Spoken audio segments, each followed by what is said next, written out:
அன்பான நண்பர்களே, உலகத்தில் நம்ம காசு எங்கன்னா வச்சுட்டோமாண்ணா, மறந்துட்டோமாண்ணா, இல்லை நம்ம குழந்தை காணாமல் போயிட்டா, சின்ன குழந்தைங்க கூட காணாமல் போயிட்டா, நீங்கள் உட்காந்து ஜாலியாக டிவி பார்த்துட்ருப்பீங்களா?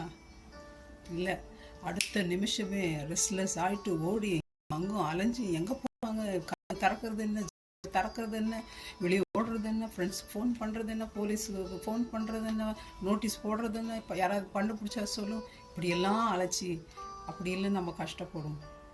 உண்மையான தேவனே, ஒப்பிடக்கூடாத முடியாதவர், பெரிய தேவன், வல்லமை படைத்த தேவன், அந்த இடத்த விட்டுட்டு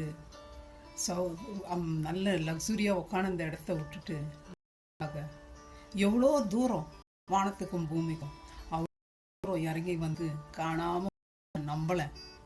அவர் சொல்கிறாரு, இருக்கிற 99 ஆட்டோ எங்கேயோ இருக்கிற இடத்துல காணாம போன ஒரு ஆட்டுக்காக தேடி அலையிறாரு. மலை, காடு, முள்ளு உள்ளு போனோ தெரியல. அதுவும் நம்ம இஷ்டமா போய் கூப்பிடுறது கூட கேட்கறது இல்லை. குருட்டாடு மாதிரி பார்வதி எங்கெங்கயோ போயின்னுக்கிறோம். நம்ம தேடி வந்த அது மாத்திரம் இல்லை, ஒரு நாள் வந்து நம்மளை கண்டுபிடிச்சிட்டு உடனே மேலே போயிடல. அவர் 30 நமக்காக வேதனை கட்டத்தை பேத்து சுத்தி திரு நம்ம மனம் திரும்புற வரைக்கும் நமக்காக எத்தனையோ நன்மைகள் செஞ்சாருங்க. அவர் போல இருக்கா உலகத்துல? நினைச்சு பாத்தீங்களா? நான் அன்னைக்கு ஒருத்தரோட பேசிட்டு இருக்கும்போது அவர் உன் கடவுள் நீ ரொம்ப நல்ல ஒரு இறக்கமானவர், அதிசயங்களை சொல்ற, அப்ப அந்த என்னத்துக்கு நரகத்தை படைச்சாரு அப்படின்னு அரேபிய தேசத்தில் வேலை செய்யும் பொழுது ஒரு முஸ்லீம் நண்பர் என்னோட கேட்டார். அப்போ நான் சொன்னேன், பைபிள் சரியாக படிக்கல தம்பி, பைபிளில் ஆண்டவர் என்ன சொல்கிறார் தெரியுங்களா? நரகம் என்னத்துக்கு உண்டாக்கப்பட்டது?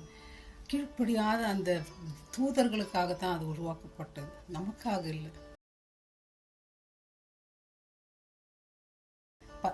3:17 உலகத்தை ஆக்கினைக்குள்ளாக தீர்க்கும்படி தேவன் தம்முடைய குமாரனை உலகத்தில் நரகத்துல போடுறதுன்னா இயேசு கிறிஸ்து வந்து இந்த உலகத்துல மறிக்கணும்.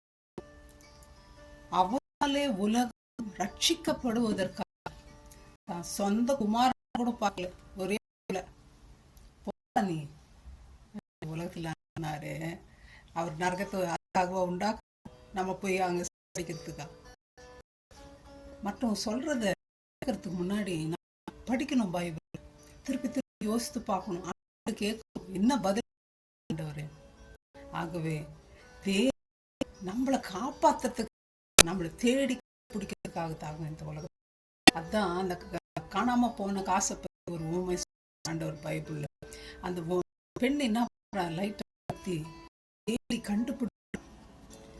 அதே மாதிரி அந்த காணாம போன காசுக்கு தேடி போகணும்னு அறிவு கிடையாது. அதே போல நம்பணும். திருப்பி இயேசு கிறிஸ்து போனோம் நமக்கு ஞானம் இல்லை. அதனால தான் இயேசு கிறிஸ்து அவரே இந்த உலகத்துக்கு வந்து நமக்காக ஜீவனை கொடு. இயேசு கிறிஸ்துவ நம்ம இஷ்டமா நீங்க பண்ணி பாருங்க. உங்களை தேடி வந்த நம்மையே தேடி வந்த நம்மையே கொடுப்போம். God bless you my friends. Thank you.